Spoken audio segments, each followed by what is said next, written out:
وانا دي سلامي dadka Soomaaliyeed waxaan arkay fariin internetka ama Facebooka taas oo oranaysa Bailey ayaa kaabeedka maanta wuxuu diiday in ONLF laga saaro terrorist arintaasi waa been weeye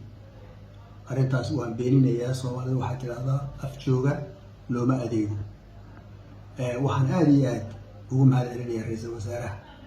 oo arinta muhiimadeeda siiyay oo keenay kaabinetka maanta in arinta la qabto waxa meesha ku jira waxa weeye aniga waa saan ogtihiin marka wax la discuss kareenayo ama wax la naaqishayo ama wax la falanqeynayo agenda item baa jira oo kaabinetku leeyahay agendaha item ka weyn kuma jirin markii aad business la galay ayaa arinta la keenay aniga fikradan keenay waxay ahayd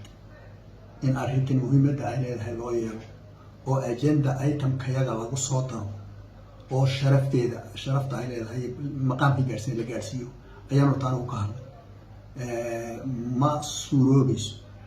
aniga Cabdiraxmaan Bailey ahaan inaan walaalahayga ONLF aanu haysto terrorism ma dhacayso mana dhici karto qof waliba Soomaalinimadiisa waa la yaqaanaa aan wax ku suntanahay ina dani Soomaalida kamid ahay Soomaalidana wanaageeda jecel ONLF Soomaalida dagaalantay ee wadankooda soo xoreysay ee maanta nabadgelyo dalka kulano ay yihiin marka khalad in la iskaabsiyo ama la faafiyo waxaan sax ahayn ama si kale loo dhigo arinta waan diidayaa walaalaha ONLF waa soo dhaweynayaa ayaga laftooda isna qaana aan qaarkood soo wada shaqeynay rag waaweyn oo is yaqaan baan nahay ha noolaadaan waana soo dhaweynaa laakiin anigu taas baan kaliya baan arinteedu aad iyo aad baan idin salaamaya